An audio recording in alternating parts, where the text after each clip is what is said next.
Welcome to Ageless and Outrageous, your favorite podcast about how to age amazingly. I'm urogynecologist and hormone and sexual health expert, Dr. Kristen Jackson. Every week, my incredible and knowledgeable nurse practitioner, Rosalind Arp, and I share our combined 30 years experience to guide both men and women as they age. Listen as we dive into a variety of topics, including hormone optimization, pelvic floor health, maintaining a vibrant sex life, weight gain issues, and skin, hair, and body changes as we age. These real-life insights are always rooted in solid scientific knowledge.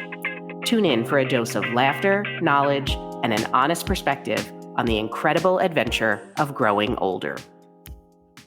Hi, everyone. We're really going back to basics today, talking about the pelvic floor, the anatomy, its function, and really just what the heck is the pelvic floor and what does it do?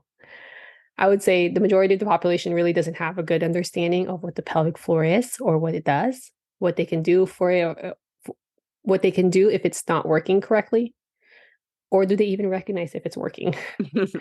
So today we're going to discuss all about it. Okay. And what better person to do this than a surgeon who has dedicated her whole life to working on the pelvic floor and improving pelvic floor health than you, Dr. Jackson?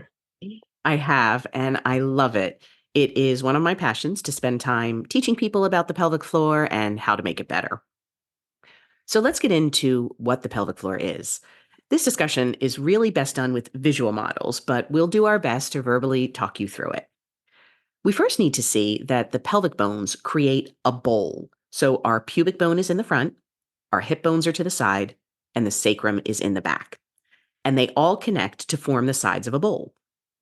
All of the organs in our belly, the bladder, the bowels, and the uterus if you're a female, they all fill up the bowl. And without the pelvic floor, all the organs would just spill out the bottom of the bowl. So the pelvic floor is a shelf of muscles that stretches from hip to hip and front to back to create the bottom of this bowl. Well, that's pretty important. We don't want to be dragging our bladder and bowel on the floor below us as we walk. Exactly. So sitting on this shelf of muscles is our bladder, our vagina, and our rectum. And the shelf of the pelvic floor has 3 openings for these organs. One for the bladder to let the urine out, one for the opening of the vagina, and one opening for the rectum to allow stool to pass. Right. So the pelvic floor is intimately involved in the function of those 3 organs. And these muscles should work like a snug hammock. They have a little tension in them at all times. This baseline tension is so important. It's what keeps our bladder closed, so we're not just splashing out urine all the time as we walk around. It keeps the bowel closed, so gas and stool don't randomly come out. And it supports the organs, so nothing's falling out between our legs. And a lot of pelvic floor dysfunction, that's really just a catch-all term for the pelvic floor not functioning correctly. A lot of pelvic floor dysfunction is related to this shelf of muscles either being too weak or too much in spasm. If the shelf is too weak, you may experience urine leakage, bowel or gas leakage, pelvic organ prolapse, that's when organs begin to bulge out of the vagina, or a loose feeling or lack of sensation during sex. But if the shelf is too tight and it can't relax when it should, then you may be feeling irritative bladder symptoms like urgency, frequency, or bladder pain. You may have rectal spasms, which can be a knife-like pain that shoots right up the rectum, or you can have painful intercourse or inability even to have any kind of vaginal penetration, even with a finger or a tampon. Absolutely. In my experience, patients may have some understanding about the weak pelvic floor, but many patients and even some physicians may not recognize the issue with a pelvic floor that is too tight. I think we just take it for granted.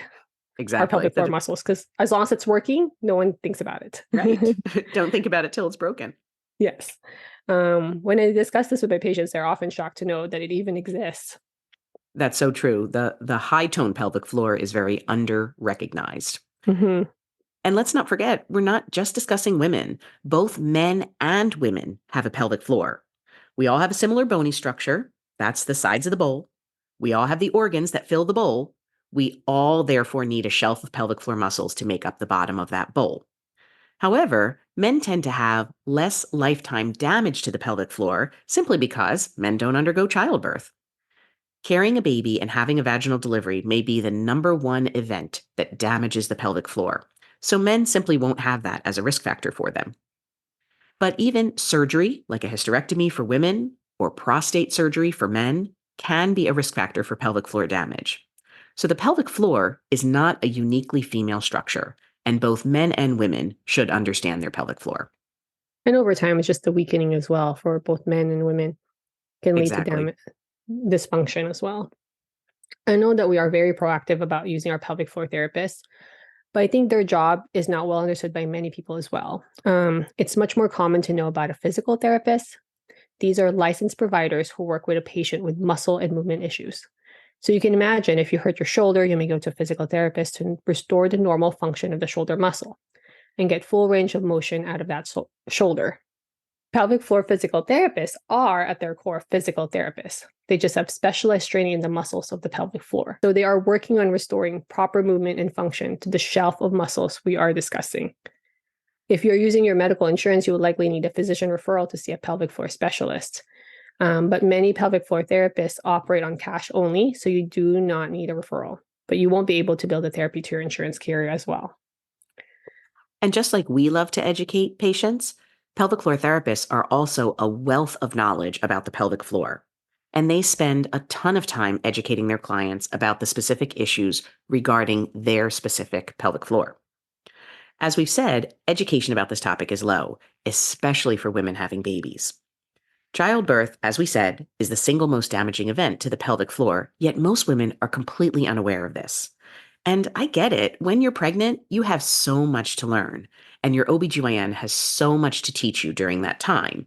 You have to get the proper testing at the right time. You have to take good care of your health.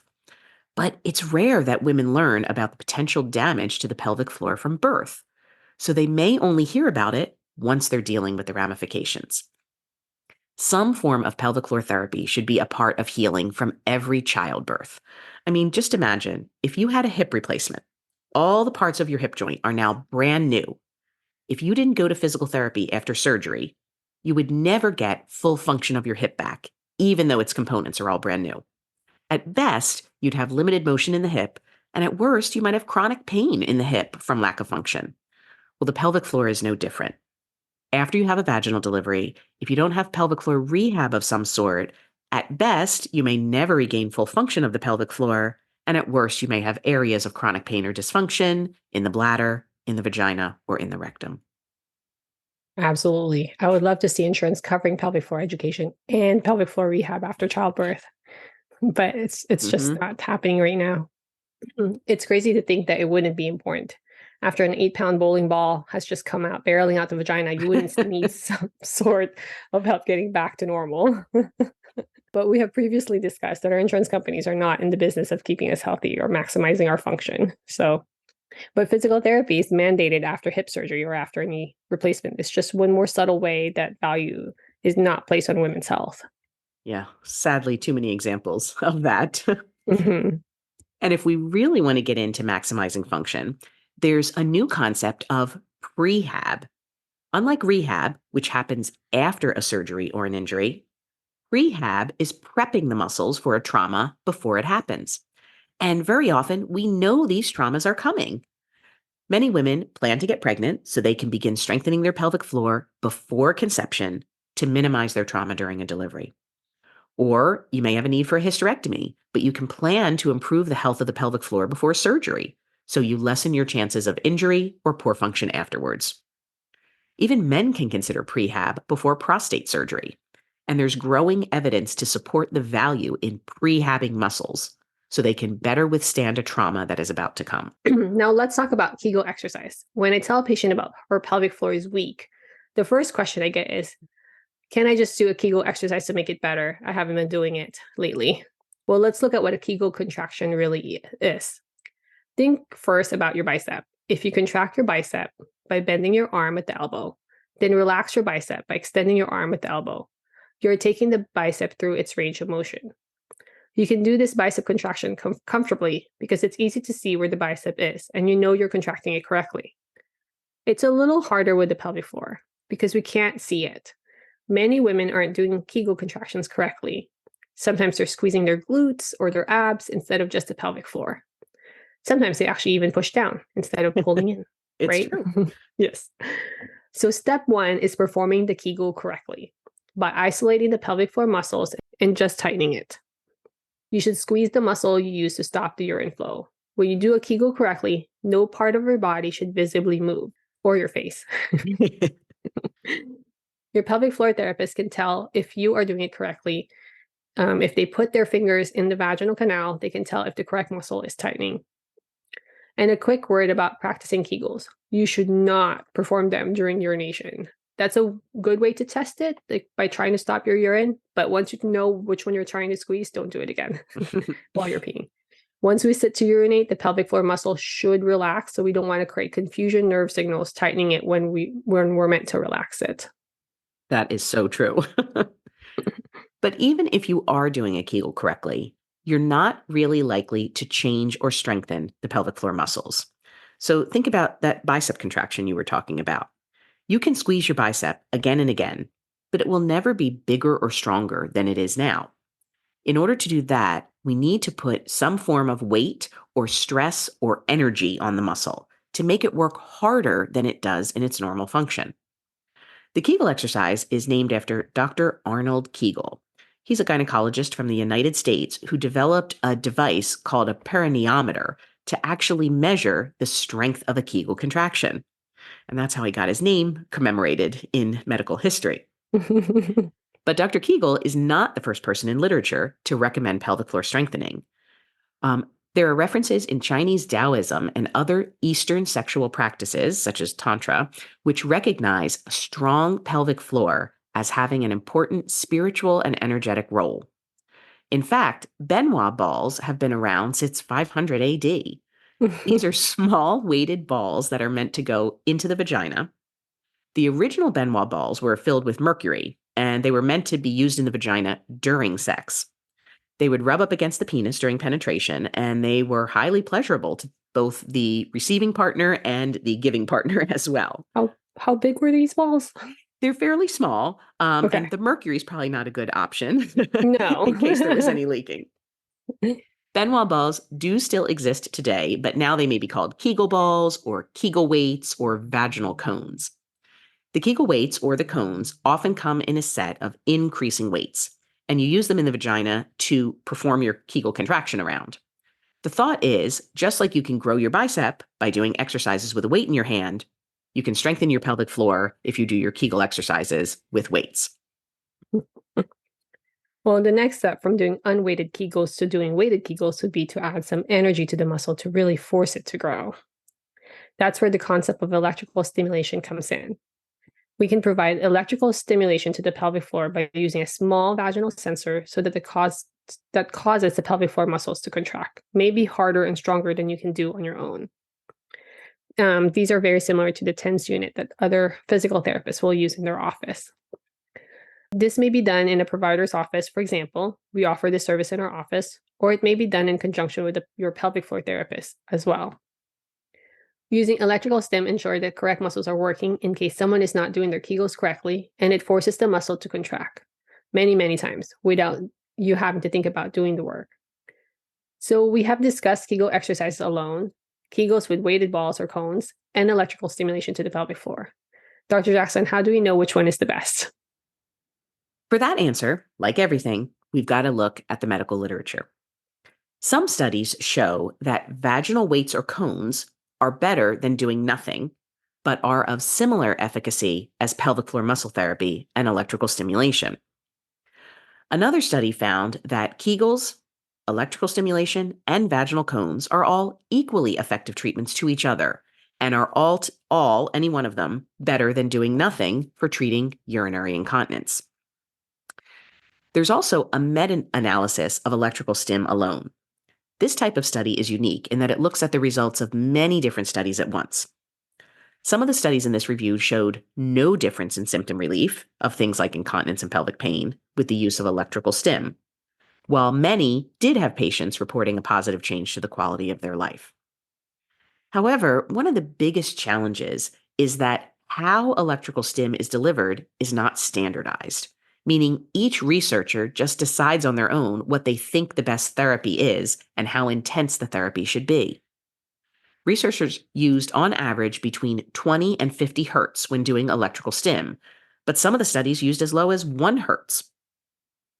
Another challenge is there are 2 ways you can measure the results from electrical stimulation.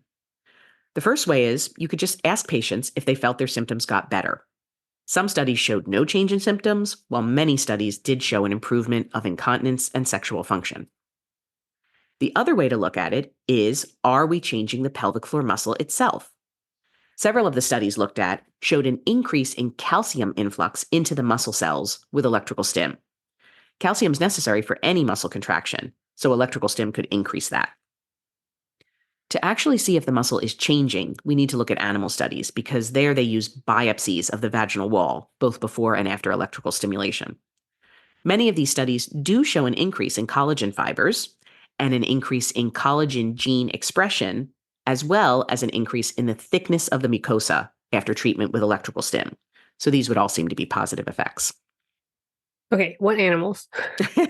Usually it is rats or, believe it or not, pigs, which have a very similar anatomy to humans for medical studies. But are they alive? They are alive. They provide stimulation while they are alive. The animal is sacrificed, and then the biopsy is taken. Now, if it's a small biopsy, they may not have to sacrifice the animal. They might just biopsy the animal. I mean, are they sleeping when they're stimulating the vaginal walls? I don't know the answer to that part of the question. I'm like very curious on how the study is performed because I don't think they're willing to do the study. I would think right. Are the animal sedated? Or yeah, exactly. Because women, I'm like, oh, let me do the study. If you're going to insert something that strengthens my pelvic floor, right? And the animals can't give us a symptom improvement. They can't tell us if their incontinence is better or they feel stronger. Only women can give us that answer. Have they done any MRI studies with electrical stimulation or after electrical stimulation? I have not ever seen any studies looking at the position or thickness of the pelvic floor on MRI just using electrical stimulation. Mm-hmm. And I think we should actually also discuss about the difference between, just because we're on this topic with electrical stimulation, what's the difference between that and the biofeedback devices that are available in the market now, because they are saturating the market currently. Right. And most people don't understand that biofeedback is not a therapy to provide any kind of stimulation to the muscle.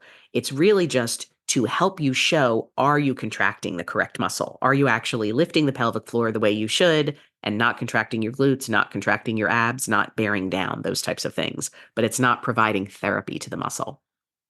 So just to clarify, these are devices that you can place in the vagina, and it measures when you're contracting your pelvic floor muscles correctly, and it will send you a signal or saying that you are doing it correctly, either connected to your phone or another device.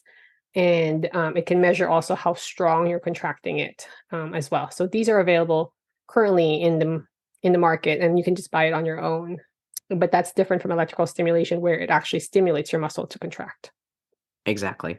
Going back to the literature, it seems like the trend is most interventions do have a trend towards improving your symptoms, things like gas loss, urine loss, and improving sexual function. So how should we decide on which one would be the particular treatment that would be best for the patient? Well, something is better than nothing, meaning Kegel exercises alone, with or without weights, and with or without electrical stimulation, is better than doing nothing if you have issues with urine loss, gas loss, or poor sexual function. But because of a lack of standardization, we can't say one significantly outperforms another. They all seem to have the trend toward improved symptom outcome, as you mentioned. Adding pelvic floor therapy can be helpful if you have a hard time identifying your pelvic floor. That's where that biofeedback comes in. If you're not quite sure which muscles to use. And very often, it just helps with your motivation to improve the pelvic floor because you're not just squeezing on your own, you're seeing some sort of response on your phone that you're actually doing it. Mm-hmm. So I know I talked about the biofeedback stimulators, and I know there are even shorts out there that you can buy that you wear to provide the muscle contractions. Are these any worthwhile then? So there are so many devices and they are marketing these hard. I see advertisements all over my internet and social media. But if we go back to that meta-analysis, the one that looked at many different studies, we can see a huge variety in how the stimulation was delivered to the pelvic floor. Some studies used intravaginal stimulation. Some used perineal stimulation. That means external vaginal stimulation only. and others used a needle to specifically stimulate one particular nerve in the pelvis. Plus, the stimulation rates ranged from 20 to 50 hertz on average, as I said before. Many of the over-the-counter devices that you buy online are working at the lower end of that intensity. I've seen that most of them work between 10 and 20 hertz, maybe up to 30 hertz. But the meta-analysis showed that most of the results within the muscle were only seen when you were stimulating at 50 hertz. And those devices just aren't available over the counter. Plus, we still don't know if internal or external stimulation is superior. And some of these devices are pretty expensive. Those shorts you mentioned are over $200. So I certainly go back to something is better than nothing. If you are going to use one of these devices and really focus on improving your pelvic floor health, then you're likely to see some symptom improvement from it. But I am exceedingly cautious about the advertising for these devices because many of them claim to get you completely dry from your incontinence in 12 weeks or no more pads in 2 to 3 months. This is just completely unreasonable. So I don't think any of the over-the-counter devices are making a discernible change to the muscle itself, but they certainly may have some improvement in symptoms of urinary control. Well, I did have a patient who finished RM salad treatment, which I know I'm going to talk about here in a second, but and bought one of those devices, and she said she uses it on a regular basis because there's a game attached to it, and she's like it makes her do it, and it reminds her to do her pelvic floor muscle contractions, because if not, she's like, if I only do my kegels alone, it's like any other exercise there. I start off really strong and then I completely forget and I start to fade off. So this one is just reminding me to continue my exercises at home on top of doing the MSALA maintenance. Exactly. So it's a great product to have in a sense if you are going to use it. Right. I think the home devices really focus more on your motivation to do something about it. If you have the shorts and you spent the money, you're probably going to say, all right, I'm going to wear them. Yeah. Or if you have a home stimulator and you think, okay, I'm supposed to do it 3 times a week, you're just more likely to do it because you have something right in front of you. I agree. Well, the final therapy, like I said earlier, we wanted to discuss was the electromagnetic stimulation to the pelvic floor. This sounds like an electrical stim, but functionally creates very different contractions. Electrical stimulation makes the muscle squeeze and release over and over. But electromagnetic stimulation creates a tetanic contraction, a deep, full contraction of every muscle fiber that is held at maximum contractility for a period of time. So tetanic contractions has been shown to create more stress on the muscle fibers and therefore result in more muscle hypertrophy or growth. And the easiest device to apply electromagnetic therapy to the pelvic floor muscle is the MSALA chair. You sit on the chair fully clothed, and the electromagnetic energy is focused into the pelvic floor. Right. And the data here is once again reviewed in a meta-analysis of multiple studies. So remember, with electrical stim, we have several studies showing subjective improvement, meaning patients said they felt better, but no specific objective improvement of change in the muscle. For electromagnetic stim, the studies again show a statistically significant difference in subjective improvement, but as well an improvement in objective measures like the patient's bladder capacity, that's how much the bladder can hold, and the urethral closure pressure, that's how strongly your bladder muscle stays closed at rest. We can also see objective improvements in the thickness of the muscle on MRI, meaning that it grows in thickness after electromagnetic treatment, and there's an improvement in the position of the pelvic floor on MRI, meaning that it gets lifted after treatment. We also have a comparison of electrical stim to electromagnetic stim. While both therapies show improvement in symptom control, the electromagnetic stim results were superior and much longer lasting, with improvements lasting for at least a year and up to 3 years. And it's likely that this is because the magnetic field can penetrate more deeply into the pelvic tissues and more uniformly activate the pelvic floor, whereas the electrical stimulators lose a major portion of their energy that's just released on the tissue surface. And can you elaborate more in terms of the electrical stimulation? Typically, it stimulates only the muscle it's attached to versus this one stimulates all of the pelvic floor muscles. Right. So as we said, electrical stimulation can be performed with a small sensor that's inside the vagina. That's going to stimulate the muscles in the tube of the vaginal wall.